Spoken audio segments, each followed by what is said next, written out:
Ang talatang 14 po ay nating sinabi kanina na binanggit sa kabanata nating binasa ay may katulad na mensahe sa talatang 6. Merong isang salita na mahalaga na dapat nating makita sa dalawang talatang ito. What is that important word sa dalawang talatang ito na dapat nating malaman? Ang talata o ang salitang ito, that important word is the word if.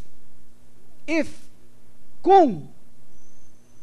Ito pong isang salita na aking nakita na mahalaga sa umagang ito na ating pagbulay-bulayan.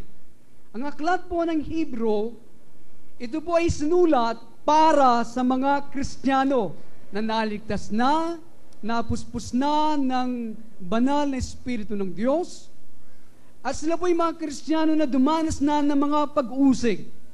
They are not novices. Ang ibig sabihin, hindi po sila mga bakido, sinasabi o baguhan.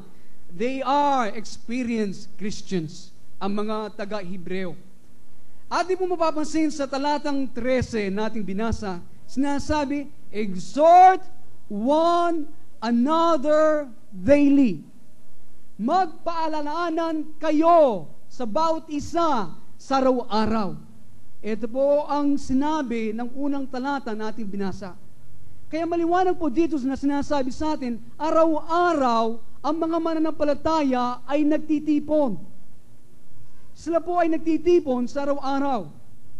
Palagay ko po sa mga darating na panahon, ang ating pong magiging pananaw sa iglesia ay kahit paano po ay magbabago. Habang tumitindi ang mga pressures, ang mga paghihirap, ang kagipitan ng panahon, hindi na po magiging sapat na tayo nagtitipon 2 o 3 beses sa isang linggo, pagkatapos noon, uwian na lang tayo kanya-kanya. They have to exhort one another daily. Kailangan po sila magpaalalahanan sa bawat isa sa araw-araw. Ang iglesia po dito, ang kanila pong pagsamba kay Jesus ay nagdudulot ng mga spiritual light. Ang kanilang pagsamba ay nagdudulot ng mga spiritual na kaliwanagan, spiritual revelation. Kaya kailangan po sila magtipon-tipon sa araw-araw upang may bahagi ang mga dakilang kapahayagan ng Diyos sa pamagitan ng ating Panginoong Jesucristo. Palagay ko po, I think we are moving toward that. Ito po ang aking napapansin, na tayo po ngayon sa ating kapanahunan ay patungo doon.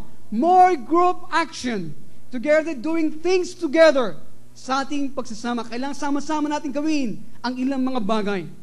Verse 13, exhort one another daily. Exhort. Ang ibig po sabihin ng exhort ay para pong a challenge, paghamon. Dahil po ang kasunod ng talata, sinasabi, lest you'll be hardened. Kayo magpaalalahanan sa bawat isa sapagkat, sabi dito, kaya isang hamon para sa atin, baka, papagmatigasin ng sinuman ang kanyang puso. Kaya kailangan magpaalala ang bawat isa sapagkat sinasabi, baka ang iba matigas na ang kanilang mga puso. Hindi po ito sapitan ng kasalanan. Alam po ng Diyos, yun ay masama na. Kaya po, nasabi kanina magkakaroon ng men's fellowship. Ang aking madalangin sa Friday, magkakaroon ng dakilang pagbubuhos ng Espiritu ng Diyos sa mga kalalakihan sa ating iglesia. There will be deliverance sa aming kalagitnaan. Ang talagang katanungan po dito, nais kong iwan sa inyo, ay kung saan bumabagsak malimit ang maraming mga Kristiyano. Ito po ang issue dito. Anong malimit kinababagsak ng maraming mga Kristiyano? At nakita natin sa verse 13, ang deceitfulness, ang paglilinglang. Kung ating alam na mayroong mali sa mga nangyayari sa atin, sigurado tayo po ay tatalikod sa mga bagay na yan kung minamahal natin ang Panginoon at nais nating paglingkuran. Hindi na tayo babalik. Ako po ay naniniwala na sa ating pag-uwi, sa mga lalaki at babae nandito, walang beer na katago sa loob ng freezer natin. Pag-uwi natin, iinumin natin. Ako po'y naniniwala hindi na tayo babalik sa pakikiapid. Ako po'y naniniwala na hindi na tayo pupunta sa mga prostitution house. At iba pa, maliban na tayo ay namumuhay sa kasalanan at sa sanglibutan. Maliban. How can we be deceived? Paano tayo malilinlang? Alam niyo po, napakadali. It comes in the seduction of the mind. Ito po'y dumarating sa pag-aakit, pagtukso ng ating kaaway sa ating kaisipan. Kung hindi tayo hayagan mailabas, gawin mga karumalduman na kasalanan ginagawa natin, ngayon, ang paniling lang, ang paggapang niya, ito ang kanyang ginagawa sa maraming mga Kristiyano, ang pagtukso, pag-akit sa ating kaisipan. Kaya napakadali. Ito po ay dumarating, ito po ay iahagis kung saan tayo mahina. Seductions of the mind, nag-aakit, itatapon ng ating kaaway kung saan tayo mahina. If our weak point is lost, kung ang mahinang bahagi natin ay pita ng laman, doon niya itatapon. Kung tayo ay isang tao na nagmamahal sa salapi, at doon muna sa sumpungan ng seguridad sa salapi, doon itatapon ng ating kaaway. If we are a person who is violent, kung tayo isang tao na mahilig sa karahasan, doon itatapon ng kaaway ang bagay nito. If we are a ambitious person, ambisyosong tao, meron darating na tinig sa iyo na sinasabi, ikaw ay isang propeta. Bakit marami pong mga tao ngayon, akala nila sila yung mga propeta. Akala nila, alam niyo po, hindi man sila nababala, sa isip nila, sila po ay si Elijah. Totoo po yan. Alam ni Satanas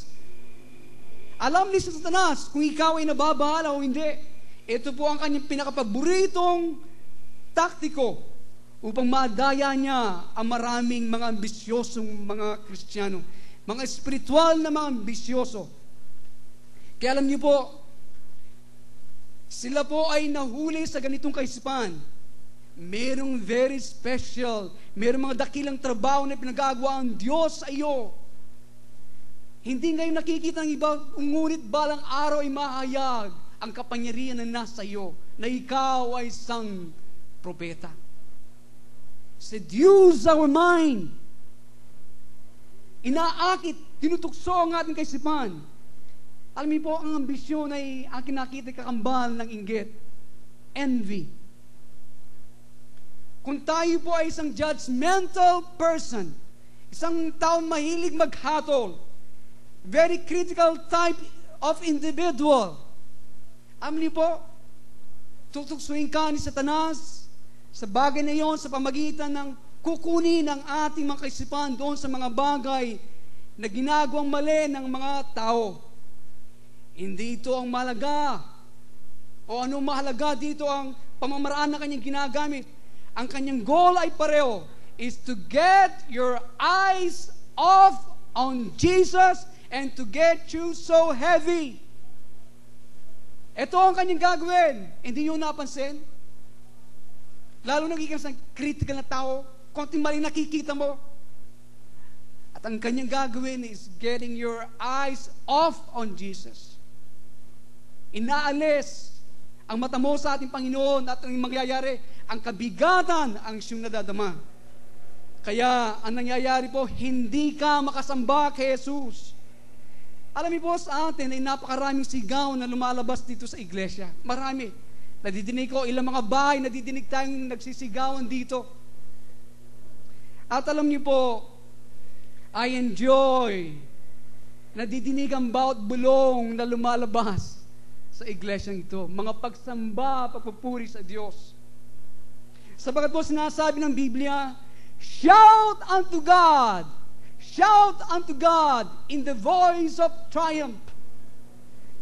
Magsihayaw kayo sa Diyos, magsigawan kayo sa Diyos ng tinig ng pagtatagumpay. Hallelujah! Hindi lang po basta sigaw, kundi but a shout with a voice of triumph.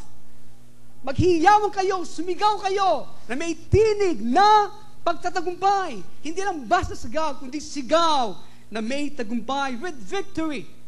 Kapag po si Satanas ay binomba tayo, pinuno tayo ng kritisismo, ambisyon, pag-ibig sa salapi, mga seductive spirits, we find it very difficult to praise God with a voice of triumph. Hindi ba? Mahirapan tayo na sumigaw ng tinig na may pagsamba, tinig na may pagtatagumpay sa Diyos. Bakit po? Bakit ka nahirapan? Because we are losing the triumph. Nawawala yung tagumpay. Kaya hindi mo nadadama sa iyong pagpasok sa iglesia, wala kang nadadama. You cannot hallow Jesus. Hindi mo masabing, Jesus! Hindi mo. Sabagat napakabigat ng iyong nadadama. Napakadali ng ating kaisipan ay mapuno ng mga bagay na parang totoo, na parang magawang mga tunay, subalit ating kakagagad na masasabi po, ang pulang watawat ay nakataas. Bakit po ganon? Hindi mo makayang purihin ng Diyos. Ang sabi ng iba, ako'y nakaupo sa iglesia, ang ganda ng awitan, kaya ako nagpapasalamat sa ating mga kapatid, mga musicians natin. Alam po, maraming sacrifice kanilang ginagawa, at minsan hating gabi. Nag-iinsayo para tayo may taas sa pagpupuri. Pero mayroon nagsasabi dito, bakit kaya ganyan? Nandito ko sa loob ng iglesia, hindi ko kayang puri ng Diyos. Ako'y nag-aalala patungkol sa bagay nito. Yun po ang pulang watawat na nakataas. Na nagsasabi sa atin, dapat tayo magbalik. Magbalik ka, review. Tignan mo ang mga bagay kung saan tayo nagkulang. Sagot natin, malaking oo. Mag-review ako, babalikan ko. Oo, subalit, sinaktan ako eh. Opo, ganito po rin ang naranasan ng maraming mga tao. This world, remember, this world is not a just place. Ang sanglibutan na ito ay hindi makatarungan na lugar. Hindi po mahalaga kung tayo masasaktan. Masasaktan din tayo sa ayaw natin sa gusto sa buhay na ito because we are here. We are here. Tayo po nandito sa sanglibutan ito. Dahil po si Satanas, siya po ay hindi titigil hanggang hindi niya nasusumpungan yung butones natin. Hindi po siya titigil. Ano po yung mga butones? Alam niyo yung mga push button? Hindi ba sa mga doorbell may mga push button para tumimbre, madinig, na mayroong tao sa labas? Si Satanas po ay hindi titigil hanggang hindi niya nasusumpungan ang mga butones na yan. At ang kanyang layunin ay ano po, ay alisin ang tagumpay sa atin. At ikaw papukin. Hindi ko po sinasabi lahat ay kailangan sisigaw, gaya ng aking nasabi kanina. Huwag po tayong patali doon. Hindi natin binibenta ang bagay na yan sa iglesia ito. Ayaw natin maging iglesia na taga-sigaw or a church shouters. Minsan ganito po kilala ang marami. Pero ang aking pong sinasabi ay ganito. Nandiyan mo ba kayo? Ang aking pong sinasabi ganito. Iyo pong matatagpuan na mahirap sumigaw. Iyo matatagpuan na mahirap sumigaw at magpuri sa Diyos dahil po kailangan ka munang dumaan ng maraming mga mental na justification. Inyo pong nakuha ang aking ibig sabihin? Minsan na inyong matatagpuan, napakahirap magpuri, sumigaw sa Panginoon sapagkat ang inyong pag-iisip ay naglalaro muna. Dumaan ka ng mental justification. Bakit ko kaya nagawa ito? Itong dahilan. Bakit ko kaya ganito? Sa iyong when you figure out, yung talagang nalaman ng dahilan, yung namalayan, tapos na ang gawain. The service is over. That is a deceitful thing. nadaya ka na. Hindi mo ba? Nadaya ka na. Ang lahat ay napagpala. Ikaw ay nangatuwiran ka ba sa inisip? Nagawa ko ito. O ganito. Pagkatapos nakataas ang lahat, nakamukmuk ang ganyan. Hindi ba? Kaya ako nabibless kay Sister Miriam eh. Kapag talagang nagbuburi siya, nadidinig ko ang kanyang tinig eh. Kaya sa akin pong palagay, hindi po sapat na tayo ay mag-attend lamang na Sunday, makinig pagkatapos uwian na. Palagay po, hindi ito obra sa mga darating na kapanahon. Ako po ay dumadalangin, kung ito'y kalooban ng Diyos, na tayo po ay magkaroon ng formal discipleship program or short-term courses po or classes. Sapagkat ito po yung aming napansin nung tayo nakakaroon ng eskwelahan, kahit 3 buwan lang na sunod-sunod, marami sa ating mga kapatid ay nananatili sa Panginoon. Sapagkat, alam niyo po, we need people looking up after people sa ating kapanahunan ngayon. We need people looking up after people. Wala pong nakikitang mali sa bagay nito. Sa atin po dito, kung meron pong nag-attend dito na 2 o 3 beses, kung meron po kayong pasanin, kayo lumalakad sa patnubay ng Banal Espiritu, kung meron kayong pasanin, alam niyo po, inyo po kasi malalaman eh. Inyo po malalaman kapag ang tao o isang kapatid ay hindi nagtatagumpay. Inyo po malalaman, you can tell when people are not making it. Alam niyo po, bakit malalaman? Ito po napansin ko sa tagal-tagal ng pag-aatin. At sa inyong mga mukha din, makikita mo kapag ang isang tao, they're not making it. Hindi sila nagtatagumpay. Bibigyan ka ng isang artificial na smile. Artificial. Yung artificial ang ngiti.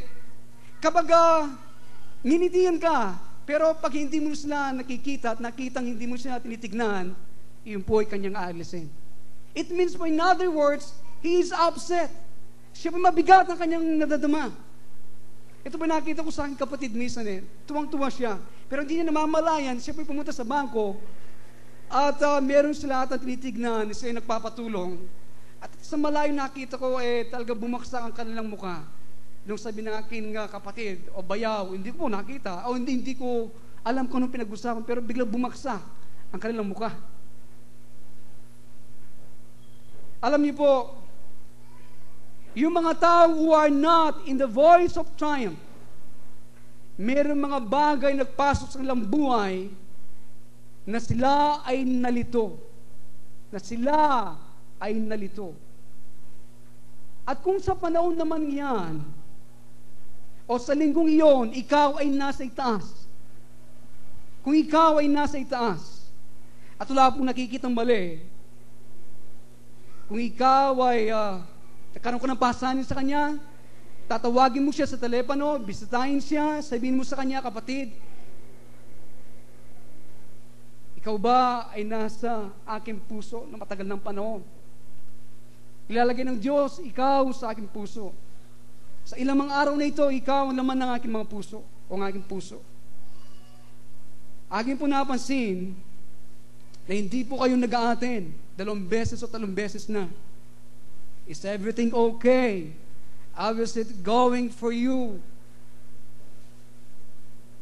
Ito po, sana ang ating gawin kung ito ang sinasabi ng Diyos sa atin. Amen? Tanungin natin sila. Meron pang ilang mga kapatiran natin dito na hindi ko rin nakikita. At sa mga dating na araw, salamat na andito ang kanyang kabiyak na humingi ng gawain sa kanilang mga tahanan. Sa New International Version po, sa verse 13 na sinasabi, encourage one another daily. Ito pong salin sa New International Version. Kanina po, exhort. Ngayon, encourage one another daily. Magpalakasan kayo sa bawat isa, sa araw-araw. Kung sana pong kagad natin mapapalo sa ulo at sabihin natin, yan ay kasalanan. Minsan po, yan ang mahirap gawin ng maraming mga Kristiyano. Hindi natin kagad napapalo sa ulo ang kasalanan at sabihin natin yun ang kasalanan. Subalit hindi ganito ang kanyang gagawin sa mga tao nagpupunyagi sa Panginoon. ang paggawa ni Satanas ay kakaiba. Yung mga tao nagpupunyagi sa Panginoon, ang kaaway ay minsan lumalapit ay panilin lang. Hindi natin kagad mapapalo kasalanan sa kanyang ulo. Kaya, ang ginagawa po ni Satanas sa atin ay ganito. Pinag-aaralan ni Satanas ang mga profile, ang ating buhay, ang ating ginagalawan. At kanyang sasabihin, akin siyang susubukin sa bagay na ito, o susubukin ko siya, o susubukin ko ang bagay na ito sa kanya. Palagay ko, sabi niya, akitin ko, tutuksuin ko ang kanyang pag-iisip. At siya po ay magpapasimulang magsusumamo, dahan-dahan, mahinay, at pagkatapos siya po ay magpapasimulang gumawa, lumika ng mga insidente na basta lilitaw sa ating buhay. Dahan-dahan, siyang gumagapang. At sa loob ng gawain, siya'y nakapasok na. Ito po nangyayari. Mayroon tumingin sa iyo at makasimangot siya.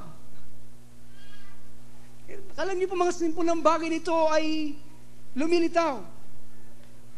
Natignan ka, ganyan ang itsura niya dahil inaalala niya ang pagbayad niya sa renta. Ito ang kanyang dahilan na minsan na ito ang nagawa niya. At sasabihin niya sa iyo, ang kaaway, kita mo? Ayaw nila sa iyo? Ganito po tumarating minsan eh. Hindi natin alam kaya na ganyan ang naging mukha, eh naalala yung pagrenta. At sasabihin naman ng kaaway, tignan mo, ayaw nila sa iyo. Ayaw nila sa iyo. Ganito po sila nagtatrabaho o siya nagtatrabaho. At ikaw ay magpasimula na maiisipin mo ang bagay na yon. Pagkatapos, darating yung parang isang pandama. Isipin mo. Pagkatapos, darating yung isang pandama. Sa tuwing makita ko ang taong yan, meron akong nadadama sa kanya. Pag-uwi mo, sasabihin mo sa iyong asawa, sasabihin mo sa iyong kaibigan, sasabihin mo sa iyong kapatid. Sa tuwing agi silang makita, I have this feeling. Meron akong nadadama. Kaya, mayroong mga di maliwanag na kuro-kuro, parang ulap sa atin. Kaya sa ganito pong sitwasyon, anumang bagay ay pwedeng mangyari. Ganito po ang kanyang ginagawa. Kaya sa ganito pong sitwasyon, lumapit ka sa Panginoon. Amen? Sa ganitong sitwasyon, lumapit po tayo sa Panginoon, sabihin mo sa Kanya, ang iyong nadadama, pagkatapos lapitin mo ang iyong kapatid. Tanungin mo siya, kumusta ka na? Anong talaga nangyayari sa iyo? I am concerned about you. Ako nagmamalasakit sa iyo. Ito po ang inuutos ng Diyos na ating gawin. At pagkatapos po natin gawin yun, madadama mo at malalaman mo ang tunay na dahilan bakit siya nakakaganyan. Amen? Lahat mo nakaunaw ay magsabi ng amen. Praise God. We must remember that sin is very deceitful. Ito po dapat nating lalahanin, ang kasalanan ay mapagdaya. Ito po ay madaling gumapong sa atin, wala man sino man sa iglesyang ito. Ako po naniniwala, wala man sino man sa iglesyang ito ang nais gumawa ng mali at magkamali. Pagsabi po lahat ng amen. Okay, amen. We want to do right. Nais natin gumawa ng matuwid. At nais ko pong alalahanin ninyo ang bagay na ito, na yung gawain ni Satanas ay kanyang susubukin hanggang tayo ay kanyang mapaisip ng ganito. Talagang gusto nilang gumawa ng masama. Ano ba kayo? Sila'y gumagawa ng mali. Mga masama silang tao. Alam niyo po, ganito minsan natinig ko sa ibang mga gawain. Deceitful thing. Siyempre, nice niya. Ano po, ba't niya ginagawa niyan? I-divide. Division. That's how he conquers. Ganito po siya nagtatagumpay. Dalawang tao. Maapektuhan ang lahat. Ito po yung pinapansin. Kaya mga kaibigan, panahon na upang suriin natin ang ating mga sarili.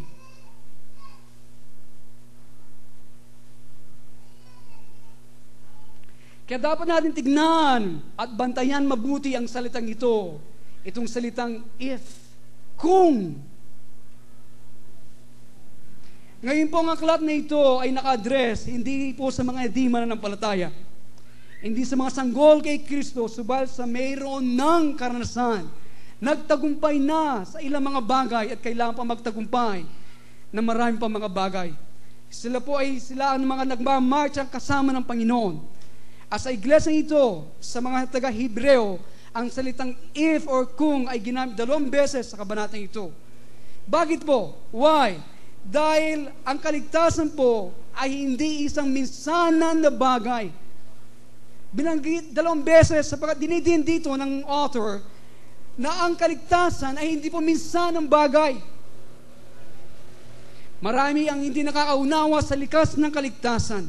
Ating po nakakala kapag tayo ay namatay, tayo ay pupunta sa langit.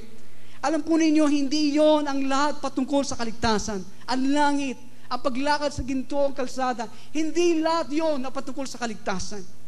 Ito po ay may kinalalaman sa ito pong kabuuan kasama ng kaligtasan.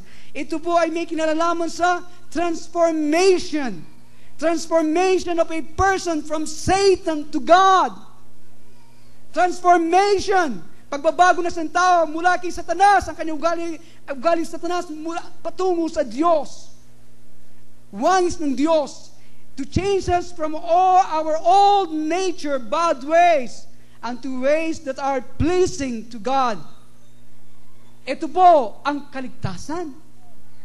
Amen? Ang pamamaraan ng ating buhay, masama, matandang buhay nito, ay magbago. At ang ating gagawin ng mga bagay, magbibigay kasiyahan sa Diyos. Ito ang kaligtasan. Totoo po, kung ating pinaglilingkuran ng Diyos at gawin sa isip natin na ay matuwid, dadalhin tayo ng Diyos sa kalangitan. Dadalhin tayo ng Diyos sa kalangitan. Pero hindi po na-accomplish ang ninanais ng Diyos. But God is after. Ang inangat po ng Diyos, guys, sinasabi po sa Hebrews 3, hindi niya sinasabi tayo pumunta sa langit. Kung ang kanya pong sinangad ay maging ano po, sinasabi, yung talatang 13, maging partaker of Christ. Yung pong katugtong ng talatang chapter 13 or verse 13, maging kabahagi ni Kristo. That is the goal of Christianity. Yun po ang goal, yun po ang nais maabot natin. Itong ibig sabihin ng Kristyanismo. The book of Hebrews, ang nais po ng Diyos na tayo ay makapasok sa kapahingan ng Diyos. The rest of God. The rest of God is not heaven. Ang kapahingan ng Diyos ay hindi pong kalangitan. Ating po itong paliliwanag sa mga darating na linggo. What is the rest of God? Ano ang kanyang goal? Ito po ay may kinalalaman sa ating partaking of Christ. May kinalalaman sa ating pakikipagbahagi, pakikipag-isa kay Kristo. Atin din po nalaman sa kabanatang ito na hindi ito minsan na nangyayari kapag sinabi mong, I accept you, Jesus, as my personal Savior and Lord. Hindi po minsanan. Yun po ay ang pasimula ng takbuhan. Hindi po ito yung kabuhan ng takbuhan. Yung pa lamang ang pasimula ng ating takbuhan. Kapag tinanggap natin si Kristo, kailangan ka munang dumaan sa kalagitnaan ng pagtakbo, ito pong pagtutuwid. Ito pong nangyayari at nangyari sa mga taong ito, sa mga taga-Hebro. Marami silang naranasan. They have suffered. Sila po nagtiis. Maraming mga bubuting bagay ang nawala sa kanila. Meron silang fellowship sa mga alagad at ilang pang mga bagay. Katulad ng halos sa atin. Gusto natin kaagad na maranasan yung mga pressures, mga pagtitiis, mga kagibitan. At pagkatapos naman, kaagad naman nawala ito sa atin. Ang nangyayari tayo po, nagbabalik sa sanglibutan, ginagawa mga bagay na dapat gawin para meron tayong magawa sa sanglibutan na ito. Ang nangyayari po, hindi tayo nagpupunyagi doon sa ipinaabot sa atin ng Diyos. At ano po yun? The fullness of God. Tumigil lang tayo dito. Ang nais ng Diyos, meron pa sa ipinaabot sa atin. And that is the fullness, ang kapuspusan, ang kabuuan ng Diyos. Kaya tayo po nagbabalik para gawin ang ating mga sariling mga interes. Ano po kaya mga bagay na ito? At tayo po will lose what Paul had. Pressing. Kaya kapag ganito ang ating ginawa, nawawala natin. Ang anong taglay ni Pablo, I'm pressing toward the mark. Ito ang kanya sinabi. Ako ay nagpupunyaging makarating, maabot ang hanggan na yan. And that's what we are talking this morning. Is this if. Kung. Are you pressing toward the mark this morning? O kayo tumigil na? Ang ginagawa nyo ngayon mga sariling interest na lamang. Are you pressing to the fullness of God? Kaya kapatid, meron pa simula ang Diyos sa iyo. Takbuhan. Tumakbo ko sa Kanya. Magmarcha ka kasama Niya. Then, abang pong ginagawa natin to, merong ginagawa siya sa ating buhay. Huwag tayong tumigil. Amen? Huwag tayong tumigil. Meron po kasing tendency na mangyari ito. Lalo na po ngayon na kinapapasin ang sa mga lalahanin ng buhay. Kaya nangyayari minsan, sari-sari na pumapasok sa atin. Ito po nga kinakita. Makamtan lang lamang yung ninanais. Walang pakialam sa anumang bagay o kanino man. Kaya mga kaibigan, meron nais ang Panginoon sa inyo. May plano, may pinaabot sa atin. We must press toward the mark. Amen? Dapat tayo magpunyaging marating ang pinaabot, ang gana yan ni Kristo sa atin. Kaya sa umaga ito mga kaibigan, nawa po mga bagay natin pinag-aaralan ay sana matanim sa ating mga puso. Tayo pong lahat ay manalangin. Thank you, Jesus.